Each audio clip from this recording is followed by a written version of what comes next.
തുറക്കണേ, ആത്മാവിൻ ശക്തി നൽകണമേ, വേഗം വരണമേ, സ്നേഹം പകരണമേ, ആത്മാവിലൊന്നു തൊടണമേ,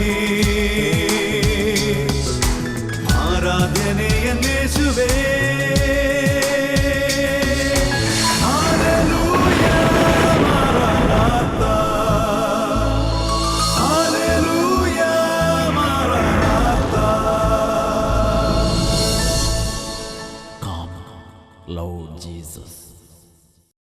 praise the Lord. Hallelujah. Job 10:12.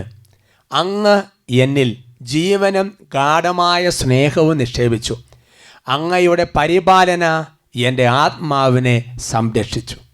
Sehion ministries ഒരുക്കുന്ന വചന ശുശ്രൂഷയിലേക്ക് യേശുക്രിസ്തുവിൻ്റെ ധന്യനാമത്തിൽ പ്രിയപ്പെട്ട സേവർക്കാൻ വട്ടാരച്ചൻ ആത്മീയ കൂട്ടായ്മയിൽ നിങ്ങളെല്ലാവരെയും ഈശോ മിശിഹായുടെ നാമത്തിൽ സ്വാഗതം ചെയ്യുകയാണ്.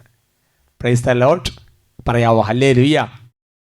ജോബിൻ്റെ പുസ്തകത്തിൽ 10-ാമത്തെ അധ്യായത്തിൻ്റെ 12-ാമത്തെ വാക്യമാണല്ലോ ഈശോ ഇപ്പം നമുക്ക് തന്നത്.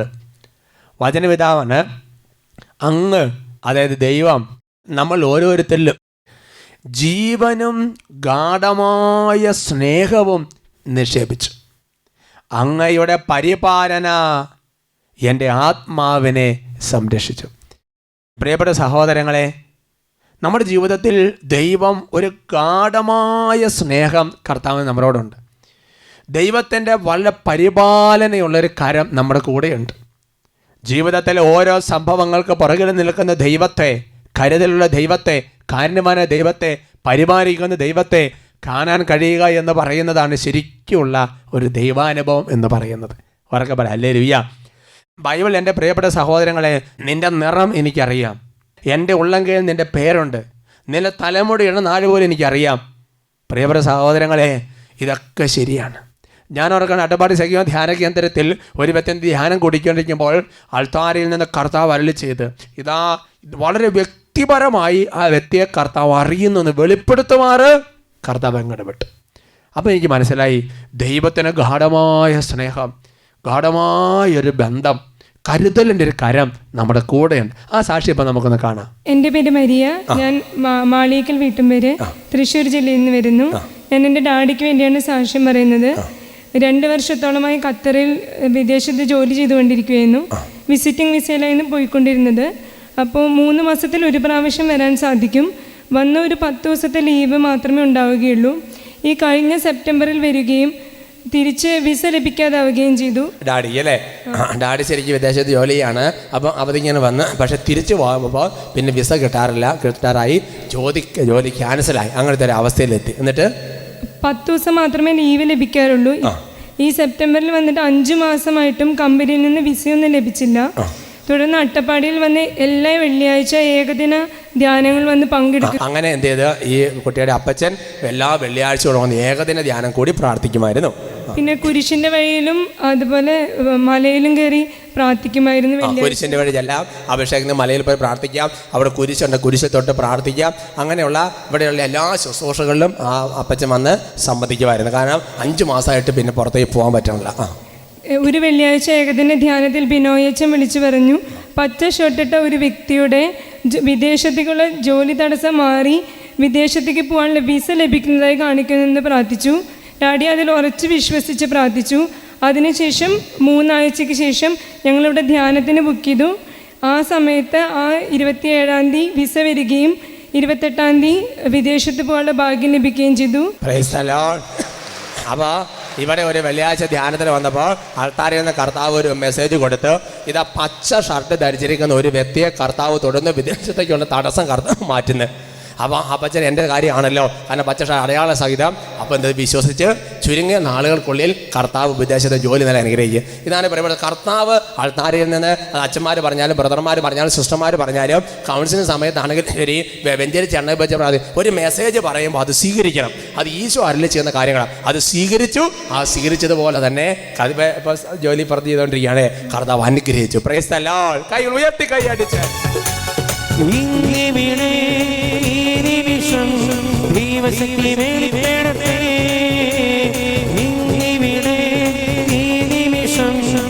ദൈവശക്തി വെളിപ്പെടട്ടെ. ഇന്നും ജീവിക്കുന്ന യേശുവിന്റെ സാന്നിധ്യത്തെ ജനതകൾ കണ്ടിടട്ടെ. ഇന്നും ജീവിക്കുന്ന യേശുവിന്റെ സാന്നിധ്യത്തെ ജനതകൾ കണ്ടിടട്ടെ. ജനതകൾ കണ്ടിടട്ടെ. Praise the Lord. ഹല്ലേലൂയ. എൻ്റെ സഹോദരങ്ങൾ, ഓരോ വ്യക്തിപരമായി ഞാൻ അറിയുന്നു എന്ന് പറയുന്ന വചനം എത്രയോ സത്യമാണ്. എഫ്രായിം, നീ എൻ്റെ വത്സലപുത്രനല്ലേ, പെറ്റമ്മ പറന്നാലും ഞാൻ നിന്നെ മറക്കുമോ? യാക്കോബ്, എനിക്ക് നിന്നുള്ള വാത്സല്യം അനന്തമാണ്. പ്രിയപ്പെട്ട സഹോദരങ്ങളെ, അതുകൊണ്ട് ദൈവം നമ്മളെ വ്യക്തിപരമായിട്ട് അറിയുന്നു, കരുതുന്നു. വെളിപ്പെടുത്തുകയാണ്, എനിക്ക് നിന്നോട് ഗാഢമായ സ്നേഹമുണ്ട്. നിൻ്റെ ഒരു ഭൗതികമായ ഒരു ജോലിയുടെ കാര്യത്തിൽ കർത്താവ് ഇത്ര വ്യക്തിപരമായിട്ട് ഇടപെടുകയും കരുതുകയും ചെയ്യുന്നൊരു ദൈവമാണെങ്കിൽ, എൻ്റെ പ്രിയപ്പെട്ട സഹോദരങ്ങളെ, ആ വചനത്തിൻ്റെ അവസാന ഭാഗം നമ്മൾ കേട്ട്, എന്നാൽ അവിടുത്തെ പരിപാടി എൻ്റെ ആത്മാവിനെ സംരക്ഷിക്കുന്നു. Price the Lord. നിന്റെ ഭൗതിക മണ്ഡലത്തിൽ ഇത്രമാത്രം കരുതുന്ന ദൈവമാണെങ്കിൽ, നിന്റെ ആത്മാവിൻ്റെ കാര്യത്തിൽ ദൈവം എത്രയോ സംരക്ഷണം നിനക്ക് തരുന്നുണ്ട്. അവർക്ക് പറയാം ഹല്ലേലൂയ. ഒരുമിച്ച് പറയാം ഹല്ലേലൂയ. ഓരോ വചന ശുശ്രൂഷയും നിനക്ക് സംരക്ഷണമാണ്. ഓരോ വിശുദ്ധ കുർബാനയും നിനക്ക് സംരക്ഷണമാണ്. ഓരോ ജപമാലയും നിനക്ക് സംരക്ഷണമാണ്.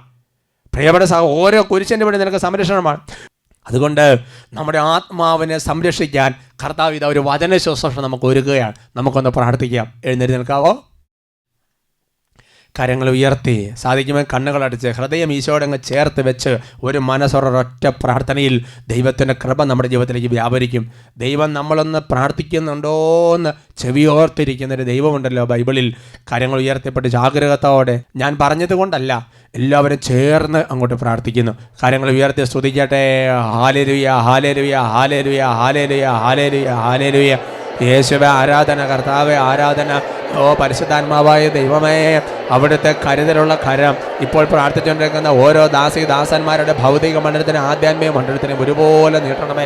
ശരീരത്തിൻ്റെ മേലും മനസ്സിൻ്റെ മേലും ആത്മാവിൻ്റെ മേലും അവിടുത്തെ കരുതലുള്ള കരം നീട്ടണമേ എന്ന് പ്രാർത്ഥിക്കുന്നു. കർത്താവേ, അവിടുത്തെ ആത്മാവിനെ അയച്ച് ഞങ്ങളെ ബലപ്പെടുത്തണമേ. ഞങ്ങളുടെ ആത്മാവിൻ്റെ കാര്യത്തിൽ അങ്ങയുടെ വലിയ സംരക്ഷണം ഞങ്ങൾ അനുഭവിക്കാൻ ഇടവരട്ടെ കർത്താവേ. ഭൗതിക മണ്ഡലത്തിൽ ഇതുപോലെ ഞങ്ങളെ കരുന്ന് ഞങ്ങൾ അനുഭവിച്ചറിയുന്നു.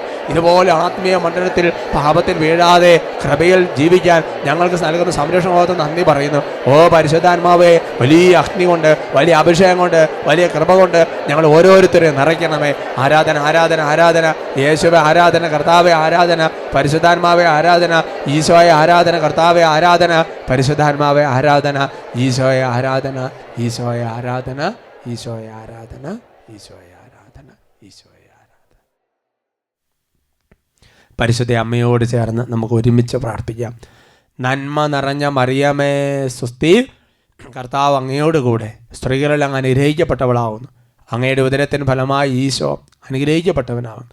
പരിശുദ്ധ മറിയമേ തമ്പുരാൻ്റെ അമ്മ, പാപികളായ ഞങ്ങൾക്ക് വേണ്ടി ഇപ്പോഴും ഞങ്ങളുടെ മരണസമയത്തും തമ്പുരാനോട് അപേക്ഷിച്ച് കൊള്ളണമേ.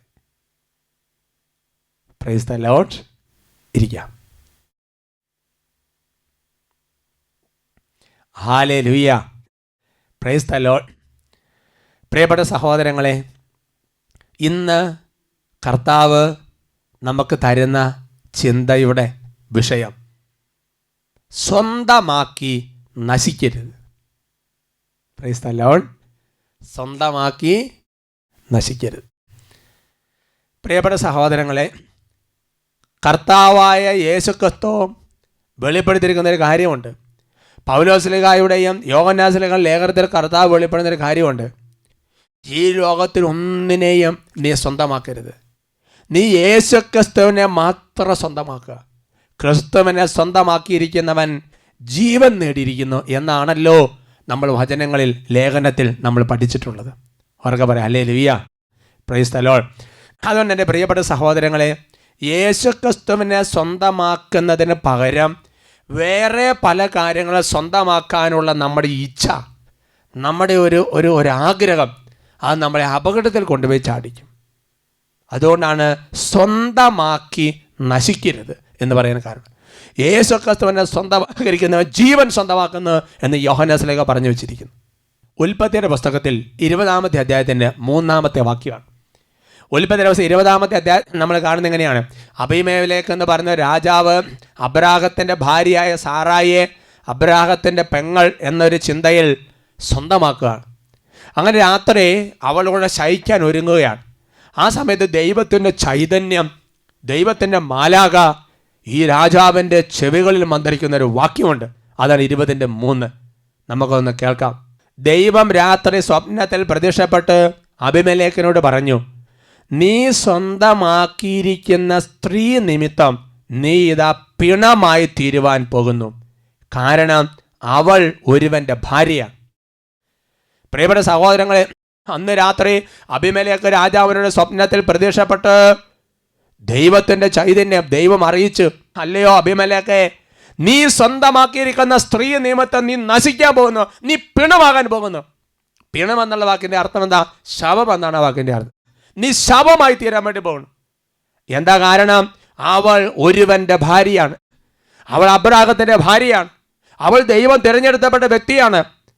അതുകൊണ്ട് എൻ്റെ പ്രിയപ്പെട്ട സഹോദരങ്ങളെ, ദൈവഗത പ്രകാരമല്ലാത്ത ഏതെങ്കിലും ഒരു സ്വന്തമാക്കൽ നമ്മുടെ ജീവിതത്തിൽ വന്നിട്ടുണ്ടെങ്കിൽ, അത് വ്യക്തിയാണെങ്കിലും വസ്തുവാണെങ്കിലും സ്ഥലമാണെങ്കിലും സ്ഥാനമാണെങ്കിലും എന്താണെങ്കിലും ശരി, ഒരു പിണമായി മാറാനുള്ളൊരു സാധ്യത, നശിക്കാനുള്ള സാധ്യത, നശിപ്പിക്കപ്പെടാനുള്ള വസ്തുവായി മാറാനൊരു സാധ്യത നമ്മുടെ ജീവിതത്തിലേക്ക് വെറുതെ തുറന്നു വെക്കുകയാണ് എൻ്റെ പ്രിയപ്പെട്ട സഹോദരൻ. എന്തുകൊണ്ടാണ് രാത്രി വാതിലടച്ച് കുറ്റിയിടാൻ കാരണം? ഇഴ ജന്തുക്കൾ കയറാതിരിക്കാൻ, കാട്ടുമരങ്ങൾ കയറാതിരിക്കാൻ, കള്ളന്മാർ കയറി വരാതിരിക്കാൻ, നിന്നെ നശിപ്പിക്കാൻ വ്യക്തി കയറി വരാതിരിക്കാൻ, അതിനുവേണ്ടി നീ വാതിലടയ്ക്കുന്നത്. എന്നാൽ ദൈവഗത പ്രകാരമല്ലാത്ത എന്തെങ്കിലും സ്വന്തമാക്കൽ എൻ്റെ പ്രിയപ്പെട്ട മകനെ മകളെ നീ നടത്തിയാൽ, അത് വൈദികനാണെങ്കിലും സിസ്റ്ററാണെങ്കിലും അൽമാനാണെങ്കിലും ശുശ്രൂഷനാണെങ്കിലും ആരാണെങ്കിലും, നശിപ്പിക്കപ്പെടാനൊരു വാതിൽ നീ തുറന്നിട്ടു എന്ന് വേണം കൂട്ടാൻ. അബീമേലെക്ക് രാജാവ് ഈ വാർത്ത കേട്ടതോടുകൂടി ജീവനം കൊണ്ട് പലായനം ചെയ്തു എന്ന രീതിയിലാണ് അവർ രേഖപ്പെടുത്തി വെച്ചിരിക്കുന്നത്. എൻ്റെ പ്രിയപ്പെട്ട സഹോദരൻ, അതിന് കാരണം എന്താ? അതിന് കാരണമുണ്ട്. ദൈവം ചില കാര്യങ്ങൾ തീരുമാനിച്ച് വെച്ചിട്ടുണ്ട്. പ്രഭാഷകന്റെ പുസ്തകത്തിൽ 9-ാമത്തെ അധ്യായത്തിൽ 7-8 തിരുലിഖിതങ്ങൾ, അവിടെ വചനം ഇങ്ങനെയാണ് പഠിപ്പിക്കുന്നത്: നഗരവീഥികളിൽ അങ്ങും ഇങ്ങും നോക്കി നടക്കരുത്, ആളൊഴിഞ്ഞ കോണുകളിൽ അലയരുത്, രൂപവതിയിൽ കണ്ണ് പതിയരുത്, മറ്റൊരുവന് സ്വന്തമായ സൗന്ദര്യത്തെ അഭിലഷിക്കരുത്. എൻ്റെ സഹോദരൻ, നഗരവീഥി കൂടെ നടക്കുമ്പോൾ ഇങ്ങനെ അങ്ങോട്ടും ഇങ്ങോട്ടും നോക്കി നടക്കരുത്.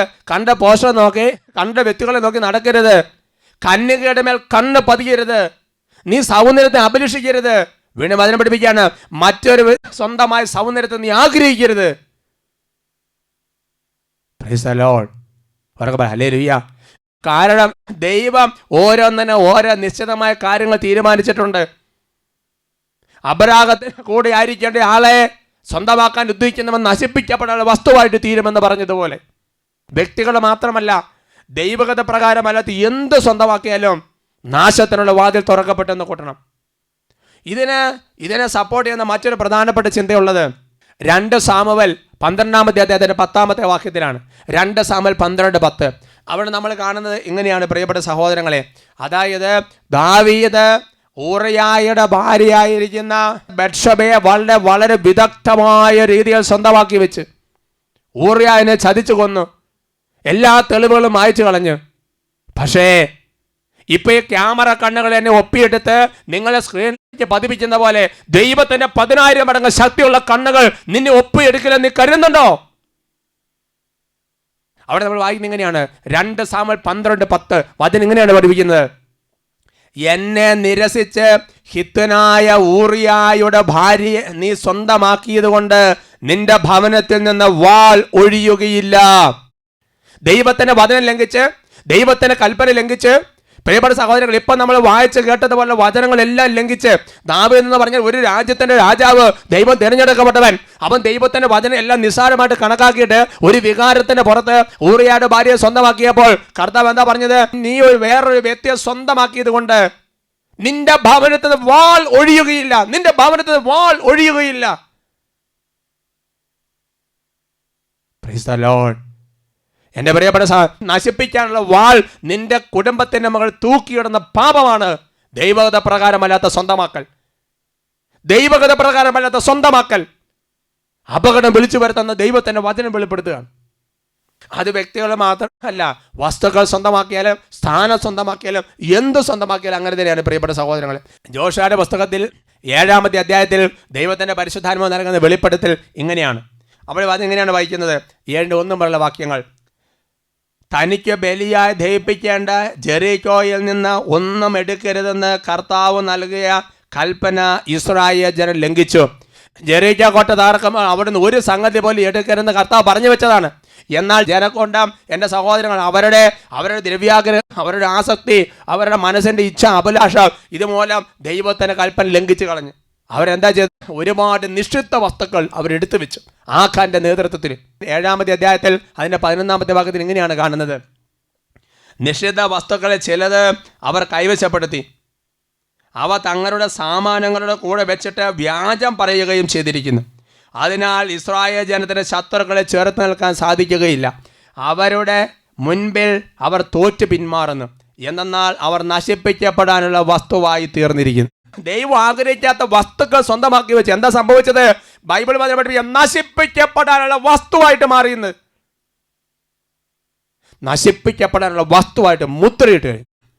എൻ്റെ സഹോദരങ്ങളെ, ചില വസ്തുക്കളെ നശിപ്പിക്കാൻ വേണ്ടി മുദ്രയിട്ടങ്ങൾ മാറ്റി വേർതിരിച്ച് വെക്കുന്ന പോലെ, വേസ്റ്റ് ബക്കറ്റ് കത്തിക്കാൻ വേണ്ടി വെച്ചിരിക്കുന്ന പോലെ നശിപ്പിക്കപ്പെടാനുള്ള വസ്തുവായിട്ട് മാറ്റപ്പെട്ടു ഇസ്രായേൽ മൊത്തം.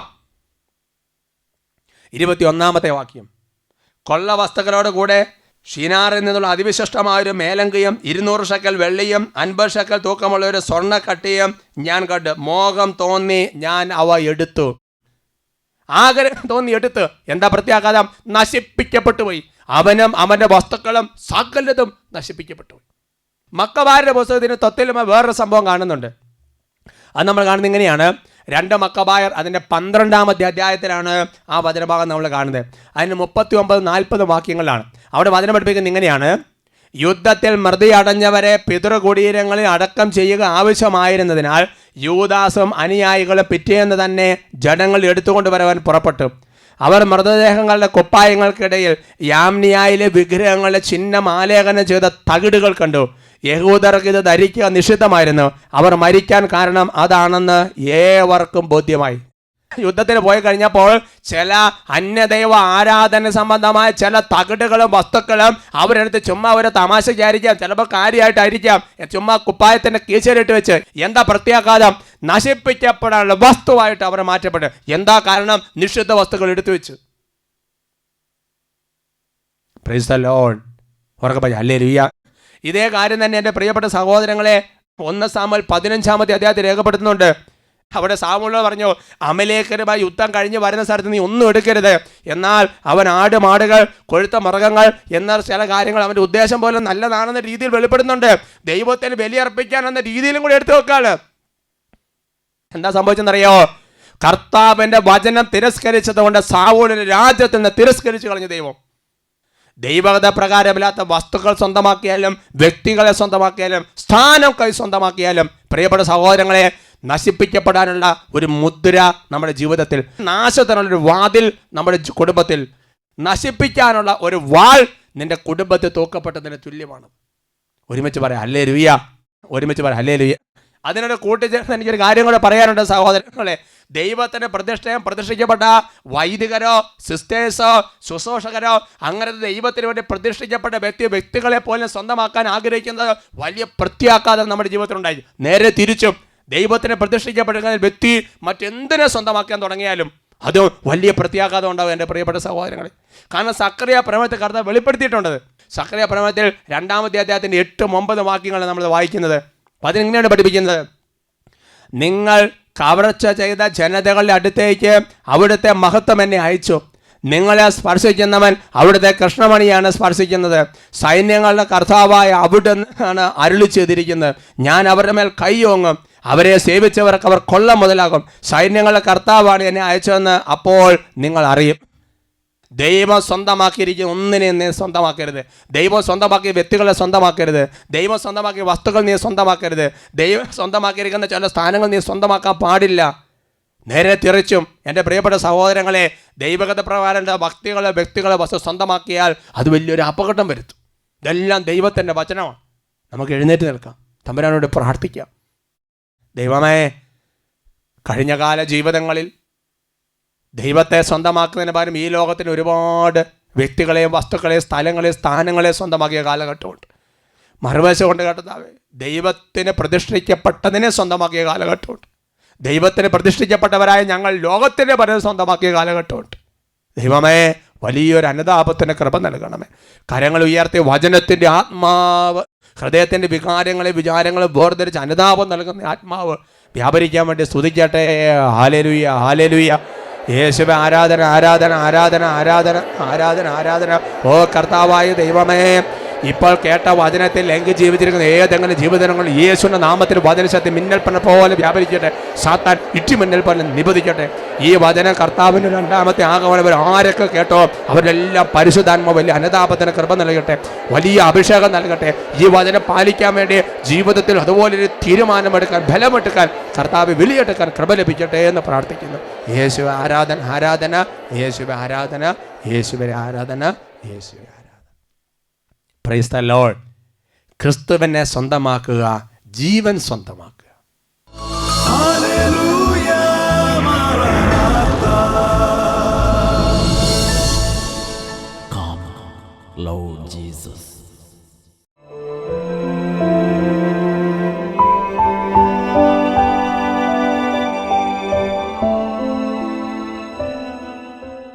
എഴുന്നേൽക്കുന്ന കർത്താവിൻ്റെ മുമ്പിൽ നമ്മുടെ ജീവിതങ്ങളെ മുഴുവൻ കർത്താവിനെ സമർപ്പിച്ച് പ്രാർത്ഥിക്കുക. അപ്പസ്തലന്മാരെക്കുറിച്ച് കർത്താവ് പറഞ്ഞ്, അങ്ങനെക്ക് തന്നവരിൽ, അങ്ങനെക്ക് സ്വന്തമായി തന്നവരിൽ എല്ലാവരെയും സ്വർഗത്തിന് വേണ്ടി നേടാൻ ഞാൻ ആഗ്രഹിച്ചു. ഈ ഭൂമിയിൽ ഒരുവൻ പോലും നശിച്ചു പോകാൻ നിത്യജീവൻ പ്രാപിക്കുന്നതിന് വേണ്ടി തൻ്റെ ഏകജാതനെ നൽകുവാൻ തക്കവിധം ദൈവമേ ലോകത്തെ അത്രമാത്രം സ്നേഹിച്ചു. പ്രിയപ്പെട്ട സഹോദരങ്ങളെ, ദൈവത്തെ സ്വന്തമാക്കുന്നതിന് പകരം ഈ ലോകത്തിൽ ഒരുപാട് ജഡത്തിൻ്റെ താല്പര്യങ്ങളെയും മനസ്സിൻ്റെ അഭിലാഷങ്ങൾക്കനുസരിച്ച്, ചിന്തയുടെ ഇച്ഛകൾക്കനുസരിച്ച് ഒരുപാട് കാര്യങ്ങൾ സ്വന്തമാക്കിയ കാലഘട്ടങ്ങളോട് നമുക്ക് അനുദപിക്കാം. കർത്താവേ, അവിടുത്തെ പരിശുദ്ധാത്മാവിനാൽ ഈ ലോകത്തിലുള്ള എല്ലാത്തിനും ചപ്പൻ ചവരം പോലെ ഉച്ചിഷ്ടം പോലെ കരുതിയ പൗലോസ്ലേഹായി നിറഞ്ഞൊരു അഭിഷേകം, ഈ ലോകത്തിലെ എല്ലാ സംഭവങ്ങളും വേണ്ടാന്ന് വെച്ച് ഇറങ്ങി പുറപ്പെട്ട ഫ്രാൻസിസ് അസീസിയുടെ അഭിഷേകം, ഓ കർത്താവെ, ഞങ്ങളിലേക്ക് എല്ലാം നിറയപ്പെടാൻ വേണ്ടി പ്രാർത്ഥിക്കുക. യേശുവിനെ സ്വന്തമാക്കുന്ന ജീവൻ സ്വന്തമാക്കിയിരിക്കുന്നു. യേശുവല്ലാതെ ഈ ലോകത്തിലൊന്നും എനിക്ക് വേണ്ട. കർത്താവ് അതുപോലെ ജീവിക്കാൻ ഞങ്ങളെ അഭിഷേകം ചെയ്യണം. ഈ ആശീർവാദ സമയത്ത് യേശു അല്ലാത്തതും യേശു ഇല്ലാത്തതുമായ സമസ്ത മേഖലകളും നിർവീര്യമായി പോകട്ടെ. യേശുവിൻ്റെ വചനങ്ങൾ മാത്രം നിലനിൽക്കട്ടെ. അവസാന നേരങ്ങൾ ബാക്കിയെല്ലാം കത്തിച്ചാമ്പലാകും. യേശുവിനുള്ളവർ മാത്രം നിലനിൽക്കും. ഈ ഒരു അഭിഷേകത്തിന് വേണ്ടി ഒരുങ്ങാം. കാര്യങ്ങൾ ഉയർത്തി ഒരുമിച്ച് ഉറക്ക സ്തുതിച്ച് നമുക്ക് ഈശോയുടെ ആശീർവാദം സ്വീകരിക്കാം. Hallelujah, hallelujah, hallelujah, hallelujah, hallelujah, hallelujah, hallelujah, hallelujah, hallelujah, hallelujah. യേശുവേ ആരാധന, ആരാധന, ആരാധന, ആരാധന, ആരാധന, ആരാധന. ഓ കർത്താവായ ദൈവമേ, അവിടുന്ന് കരങ്ങൾ ഉയർത്തുമ്പോൾ ഭൂമി വിറകൊള്ളുന്നു. അവിടുന്ന് കരങ്ങൾ ഉയർത്തുമ്പോൾ ആകാശം ഗർജിക്കുന്നു. അവിടുന്ന് കരങ്ങൾ ഉയർത്തുമ്പോൾ കർത്താവ് തിരമാലകൾ അലറുന്നു. ഓ ദൈവമേ, അവിടുന്ന് ഈ ആശീർവാദ സമയത്ത് കരങ്ങൾ ഉയർത്തുമ്പോൾ പൈശാചിക ബന്ധനങ്ങൾ വിട്ടുപോകട്ടെ, രോഗപീഠകൾ വിട്ടുപോകട്ടെ, തടസ്സങ്ങളുടെ കെട്ടുകൾ അഴിയട്ടെ, ആത്മീയമായ എല്ലാ മന്ദതയും വിട്ടുപോകട്ടെ. കർത്താവേ, യേശുവിനോടല്ലാതെ ഈ ലോകത്തിലുള്ള എല്ലാ ആസക്തിയും വിട്ടുപോകട്ടെ. ഓ ആസക്തിയുടെ കെട്ടുകൾ അഴിയട്ടെ കർത്താവ്, പൈശാചികകൾ വിട്ടുപോകട്ടെ കർത്താവേ. യേശുവിൻ്റെ വചനം, യേശുവിൻ്റെ രക്തം, യേശുവിൻ്റെ കുരിശിൻ്റെ അടയാളം ഇപ്പോൾ വ്യാപരിക്കട്ടെ. ഓരോരുത്തരും വലിയ അഭിഷേകം നിറയട്ടെ. യേശുവിനെ മരിക്കാൻ രക്തസാക്ഷി നിറഞ്ഞ അഭിഷേകം നിറയട്ടെ. യേശുവിന് വേണ്ടി ബാക്കിയില്ല ഉച്ചിഷ്ടം പോലെ കഴിഞ്ഞൊരു അഭിഷേകം നിറയട്ടെ. രോഗപീഠകളെല്ലാം വിട്ടുമാറട്ടെ. ആരോഗ്യ അഭിഷേക കൃപ ഒന്നുപോലെ നിറയട്ടെ. ആരാധന, ആരാധന, ആരാധന.